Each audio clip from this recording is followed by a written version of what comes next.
Welcome to Salary and Sambar. Today we have Dr. Manju Nair on Ordinary Women Living Extraordinary Life show. A highly accomplished fertility and IVF specialist and obstetrician gynecologist with over 21 years of experience in transforming dreams into reality. Every day, she stands at the delicate intersection of science and emotion, guiding people toward one of life's most beautiful milestones, becoming a parent. Beyond the precision of her profession, Dr. Manju is also a devoted mother and homemaker, gracefully balancing the demands of profession and her own life. Her journey is not just defined by medical excellence, but by empathy, resilience, and a deep understanding of what motherhood truly means, both as a doctor and as a woman who lives it. For countless families, Manju is more than a doctor. She is the beginning of a lifelong story. Hi Dr. Manju, welcome to our show. Thank you so much. Today we have a lot of questions to ask you. Sure. I'm sure many of them our viewers will connect as well, so we'll get right into it. Okay. The most asked questions, I think this is common for not just your patients, for all the aspiring doctors as well. So what was this one moment in your career that convinced you to switch to or to become an expert in fertility? So I think once I passed out from my MD, I was almost 7 or 8 months pregnant when I finished my MD, and soon after that delivery, and I joined as an obstetrician in a small setup. For 1 year I worked over there, but I was not getting that happiness which delivering babies. Okay, it was going on smooth, either a normal delivery or a cesarean. So babies will anyways come out, right? The reason for selecting fertility was direct interaction with the patients, because I will still be talking to and treating them than just doing an ultrasound and putting in some data over there and then calculating it. When it's not possible to have and to give them a pregnancy where the chances are zero, from there to improve it and give it to them, I think that's the biggest blessing that I have. I think I'm blessed to do this work. Yeah, you are being the source of all happiness, I can say that. So we know that IVF has evolved over the years, and there's a lot less stigma to it. But even despite that, the process itself is emotionally taxing for the people who are going through it. Correct. So how do you support them in this time of long waits and failures? We have to be really passionate about this job because we have to be available to patients 24/7. Supporting them, hand-holding them throughout the treatment is very important. There are days when they have to do a pregnancy check, and I'll be the first one to ask them, did you do it? Can you share the report to me? Because I'll be waiting more eagerly for them, for their results, because it's an exam result for me as well. So I think the patients find the comfort. They know their doctor is with them throughout. Every day, every time that we meet, we have to constantly motivate them, because this is a journey which they don't know it's going to work out or not going to work out.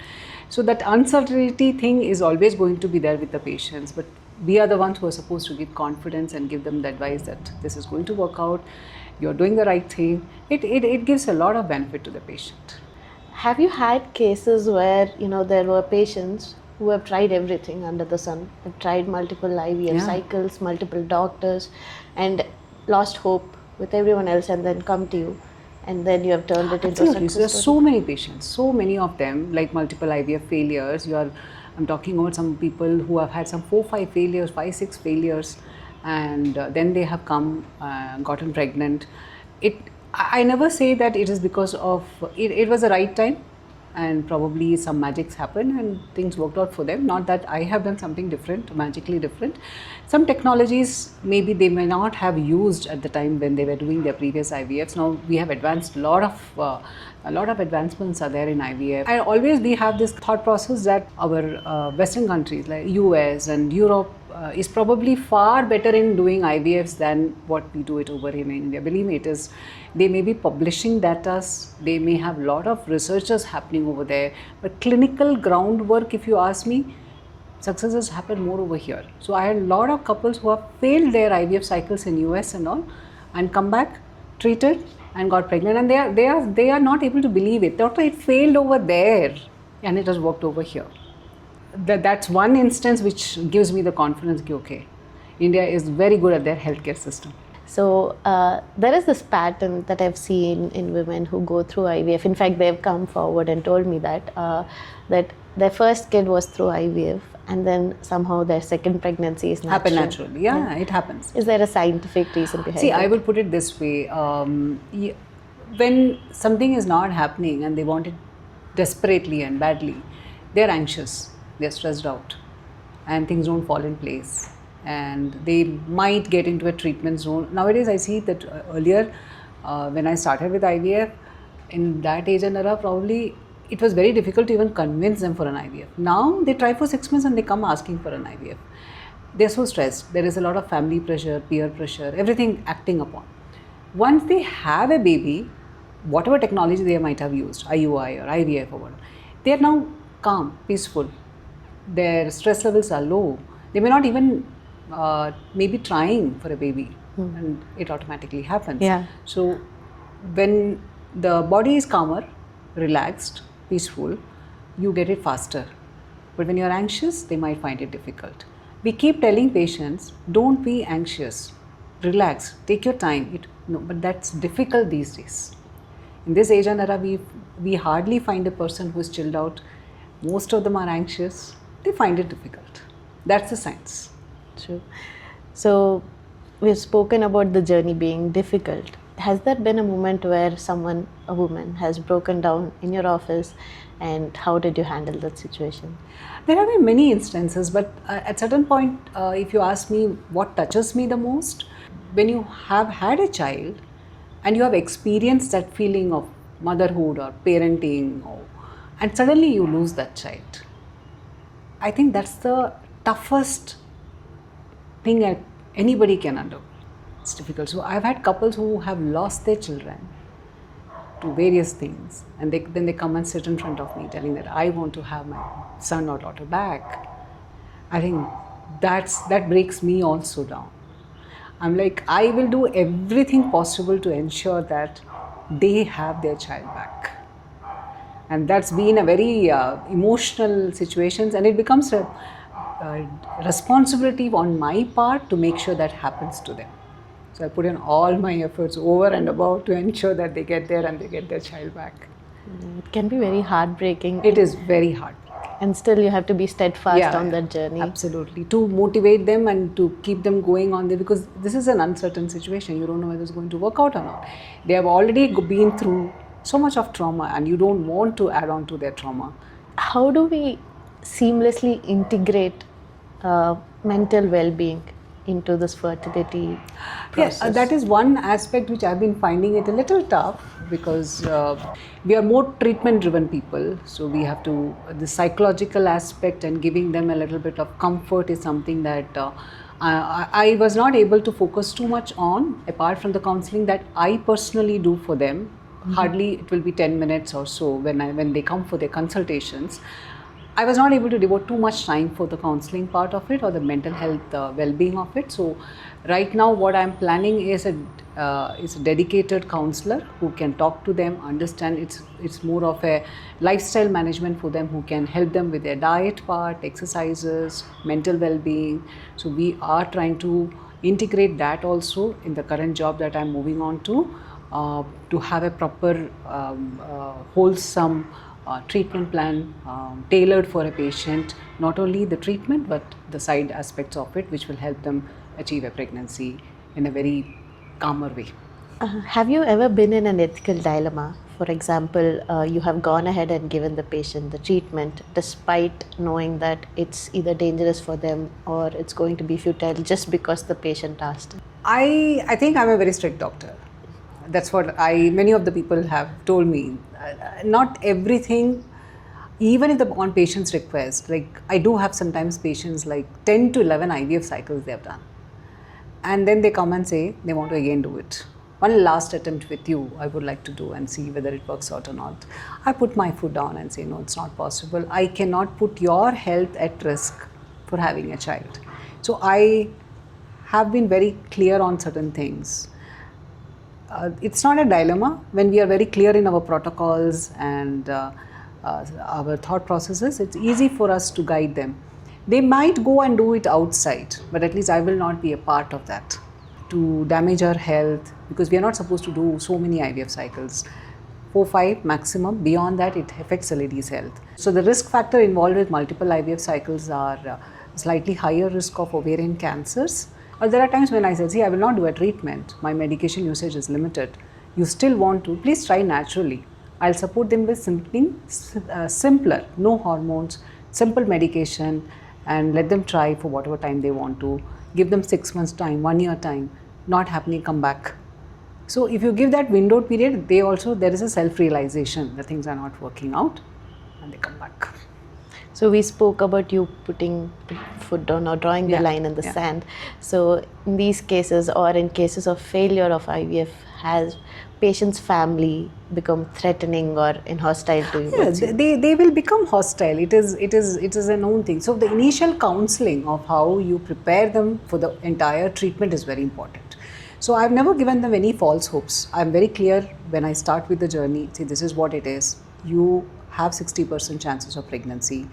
While during the process it can become 30%, 20% also. I'll keep informing you on it. So never give them false hopes right from the beginning, because we understand their plight. For them, IVF is the last resort. And when they have started with the IVF process, they think this is the end all. This will pakka happen. This will surely going to happen. But we are the ones, the doctors are the ones who have to keep giving them informations. Most of the time it has worked for me. Very, very rarely I've had situations, oh, we came to you knowing that you have good success rates and it did not work out with you. I said, I have never given. You built up that things inside you. You built up that story inside you. I have never promised you that. So when you are clear right from the beginning, things work out well. And there are some myths about IVF as well. Are there any popular myths, and would you like to bust them for us today? Yeah, IVF is very painful. That's what most people come to me telling, that IVF is very painful, doctor. I understand maybe 15 years back when those days, 20 years back when I started with IVF and all, it used to be very painful. But over the years, the protocols have changed, the medications have changed, things are far better. Many a times I've seen, once they get pregnant and go, I have asked them, how was the entire treatment? Because you keep hearing about the pain aspect. They say it's all a breeze now. And second thing is about the rest. You should not go to work. You should not. In a city like Bangalore, I cannot tell a lady don't go to work. I have always encouraged them to continue with their work, because work will relax them and they will not be continuously bothered about the treatment aspect. Otherwise, sitting at home, they will be thinking only about treatment, which will be more stressful for them. So continue to work, and at particular stage when they conceive, maybe rest for some time, maybe 1 or 2 weeks, and then again they go to resuming their work. It's not harmful. We are down by around 50 years more since the first IVF cycle has happened. And we know millions of IVF cycles are going around in the world.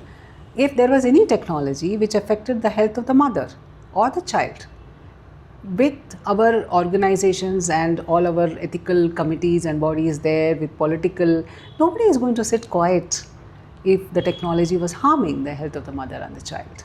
So these are the myths which should be taken off. Doing IVF cycle in a limited way is never going to affect the health of the mother or the child. It's great to hear and to be assured. If there's one more myth, if you could bust that for us, that IVF results in twins, and if there's a natural twin birth also, and maybe 2 or 3 generations down the line they've had that twin occurrence, and they say, okay, she must have gone through IVF. They assume that she must have gone through IVF. Yeah, IVF, when I think nowadays we are very clear about how many embryos we are supposed to transfer back to the patient. The protocols and guidelines are very clear. A few years back when IVF had just started and all, it was very difficult, and to bring up the success rates, we were implanting more embryos, resulting in multiple pregnancies. But over the years, maybe for the last 10 years, majority of my patients I've done single embryo transfers without any reduction in success rate as compared to a multiple embryo transfer. So I can proudly say that I am making sure that we don't end up with multiple pregnancies. Yes, of course, there are certain situations where we need to do that. And then there are patients also who request to have twin pregnancies. They come for an IVF because they want to have twin pregnancies. They are, apart from that, most of the pregnancies what we have these days are single pregnancies. And is that encouraged? It is encouraged because complications with respect to the mother and the babies, it is more with twin gestation. So less complications, safety of the mother and the child health is placed on higher importance. That's why we don't go for multiple embryo transfers. So doctor, using stem cells for women with endometrium is cutting edge.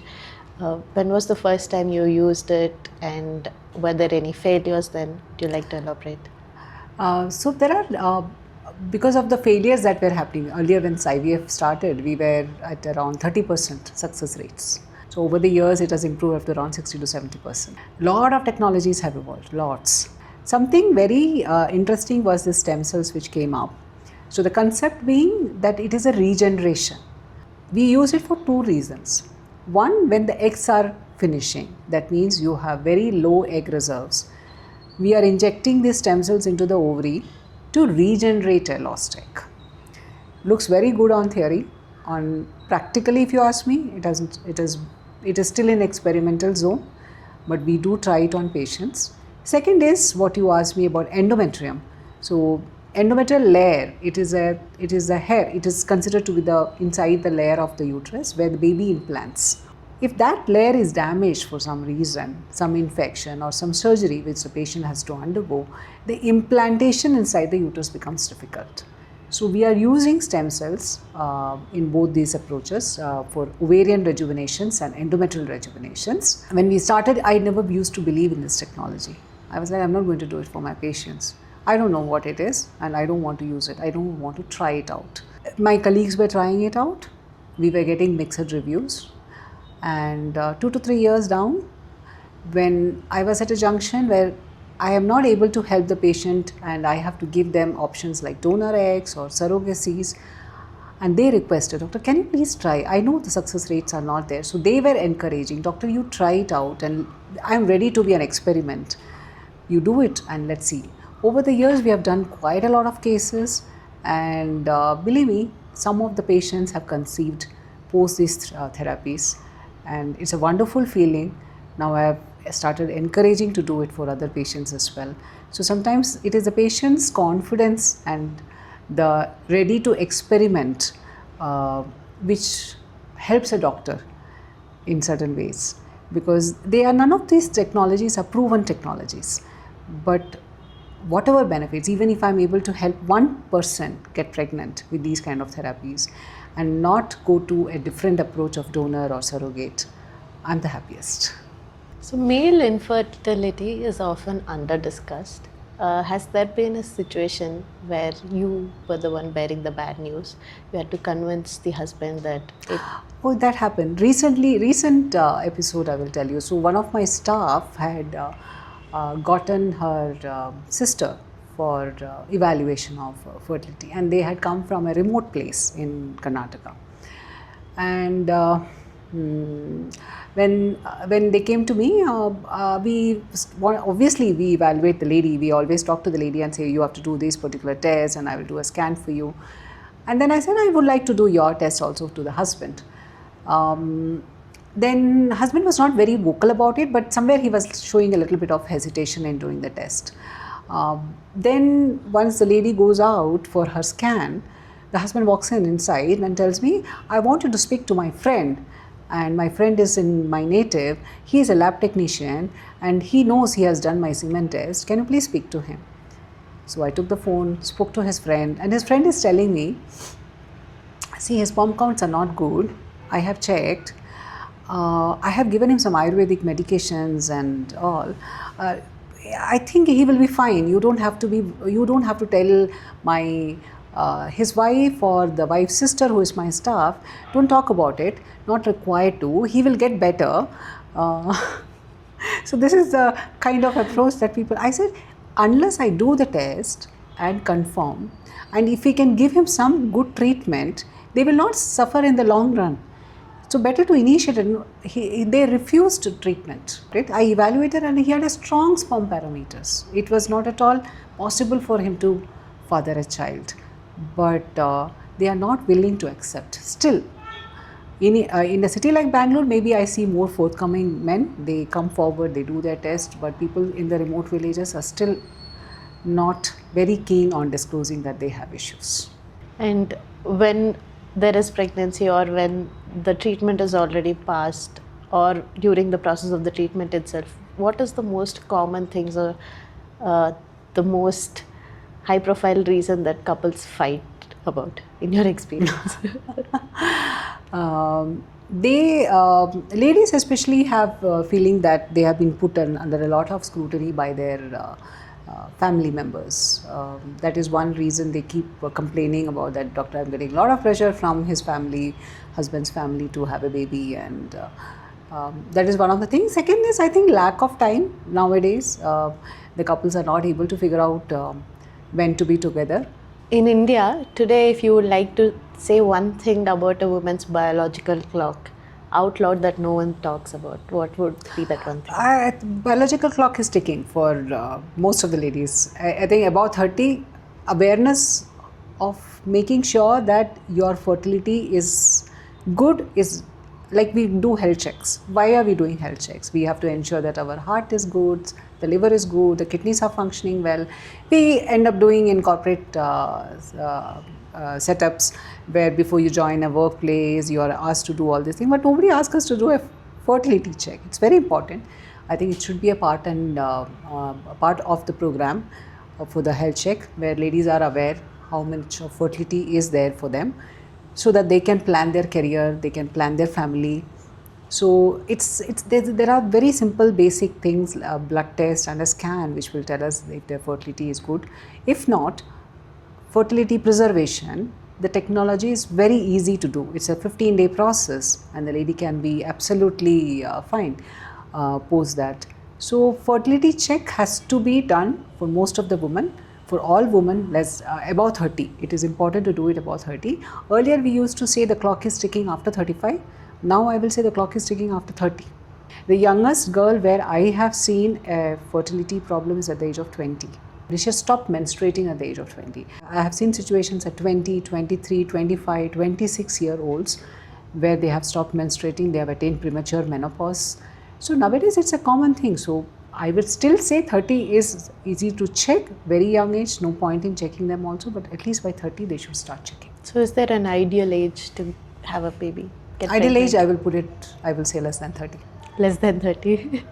You're bringing back. Yeah. Otherwise, preserve your eggs. That's the easier. Talking about fertility issues, we see a lot of infertility clinics coming up, like mushrooms everywhere. Correct. Do you have a comment on that? Yeah, absolutely. Because when I started IVF, there were hardly any fertility places. It was very difficult to get a good fertility doctor, and I think post-COVID, the boom has been a lot of infertility clinics across in Bangalore also. Every 2 kilometer, 5 kilometer radius, you will find a fertility hospital. The earlier days, we never had good training programs post-obstetrics. For me also, to find a good place to do my fellowship in reproductive medicine, it was not easy. But the educational, from the education point of view, now there are a lot of hospitals offering these fellowship programs. So a lot of doctors are getting trained in fertility related treatment, and that concept is there. Earlier people used to do only the basic MBBS degree, then came the MD, the post-graduation. There was a time for doing only post-graduation. Then came the super specialty things where people used to do cardiology, all those things. So same way for us, we have to take a super specialization. And with the availability of lot of fellowship programs now, a lot of doctors are getting trained. Post their training, obviously there will be clinic set up, and they would like to treat fertility patients, and also awareness in the society because of the celebrity endorsements. And we know that there is a lot of awareness. Everybody is aware that you have fertility doctors available, and you can go and approach them initially itself. Earlier, the first point of contact was always a gynecologist.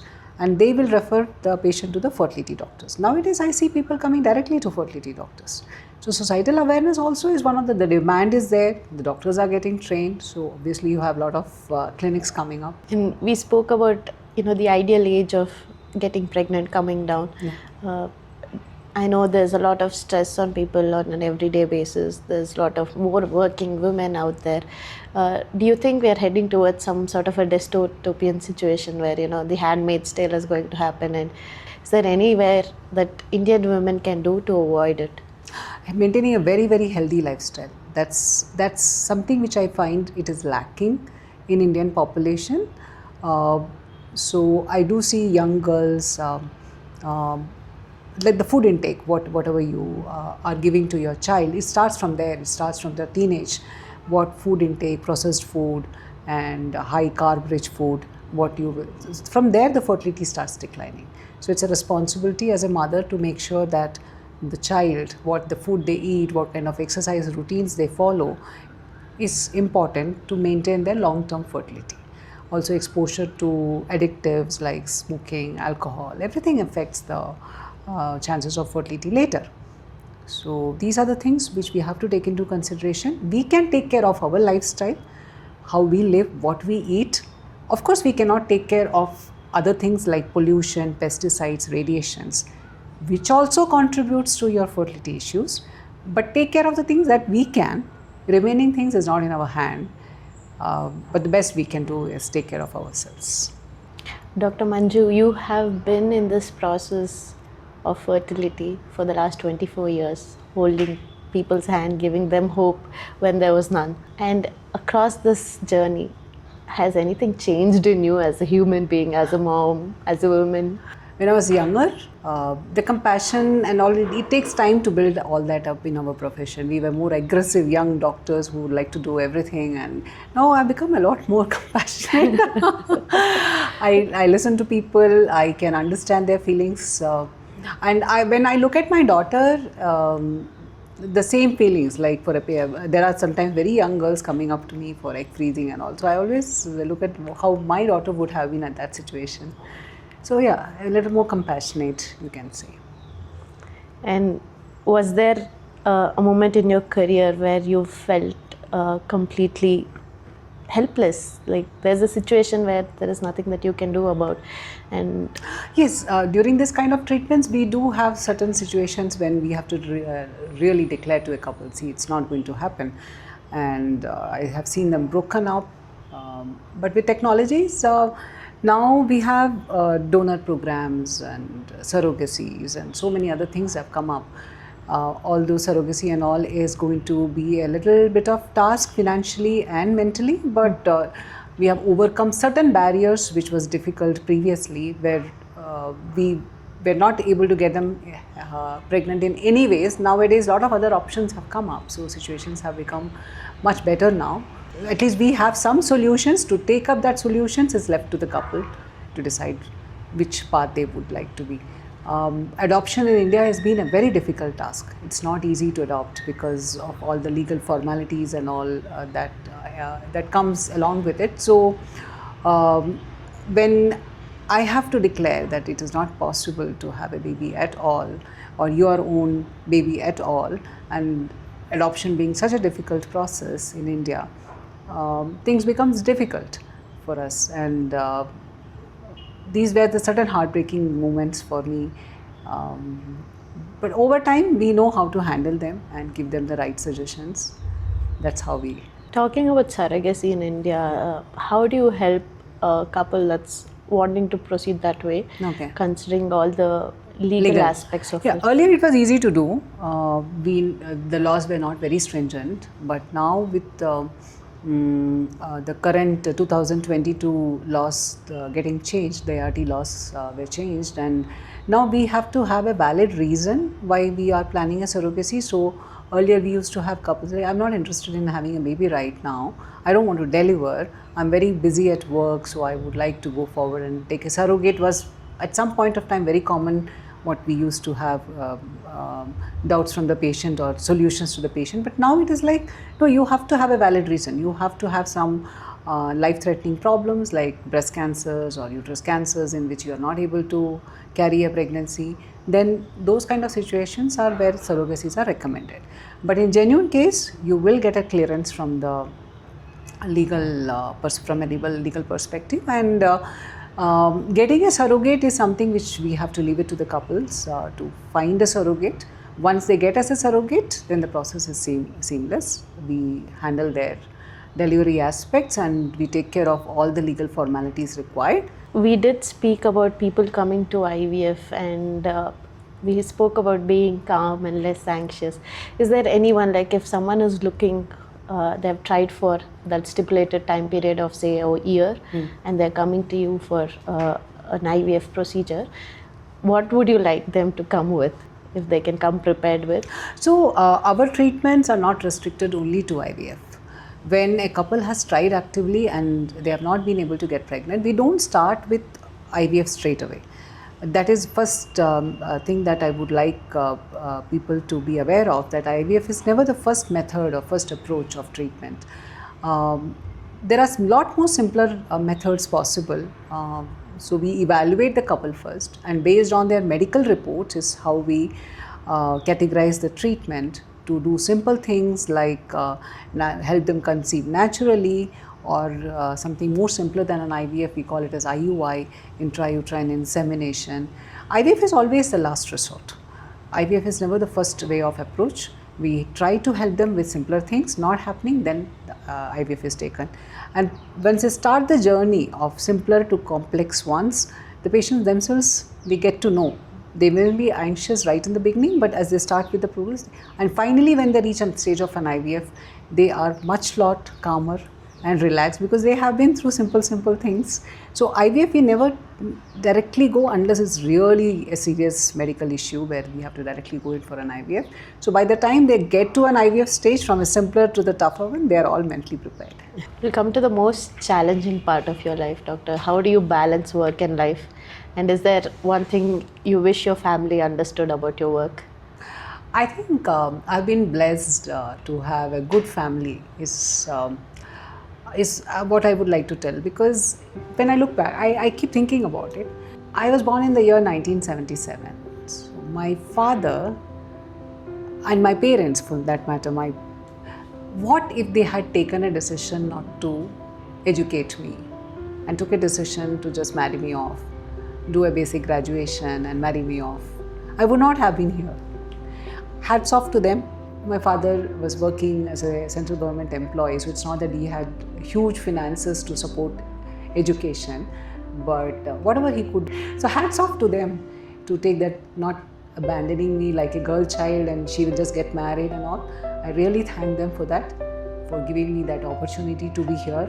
If they were not so forthcoming, I would not be doing all this. So very blessed to have such parents. Secondly, when it post-marriage, also I think I've been blessed that way, because my husband is one of those people who has been very non-interfering in what I do, how I do, nothing, no pressures. You don't want to be at home, you always want to be at work. It is easily allowed for me. My father-in-law was the one who told my husband, he's a software engineer, so my father-in-law had told my husband that see, you're going to marry a doctor, things are going to be not so easy at all, but whatever and whenever she has to go to work, you should be the supportive one. And that my husband has always carried forward. So that is one thing which I appreciate of him. When it comes to my daughter, I think I've been blessed. I remember there were days when I was early in my career and I was doing my residentship and all, and she was only 3-4 years old.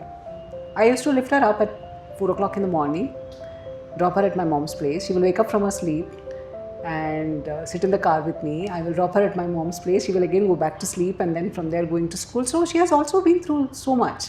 They all value my work. They all know that it is important and what I do is very important. So they all are very, very supportive. And believe me, I would not have been here if it was not for their support. All of them. I've been blessed. It's nice to see that our heroes have such a good support system at home. Thank you for sharing those details. If there's one thing that you would go back in time and give a piece of advice to your younger self, what would that be? I always feel that this job is a blessed one. It is much more blessed than any other profession a lady can do, because bringing a child, or when they are childless and you help them get a baby, it's one of the most happiest moment. When a couple looks at their baby, they will always remember me. I don't see a couple when they don't.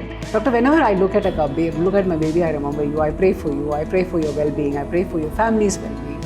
I think it's the biggest blessing. So I'm very thankful I'm in this field. I am very glad that I took up this profession, and I will always go back and pat myself back and tell you have done the best thing. I think we are all very thankful to you, people who have been your patients and people who are listening to you today, for all the knowledge that you have shared, all your experiences. Thank you so much, Doctor, for being on It's our a pleasure show. being with you. Thank you so much.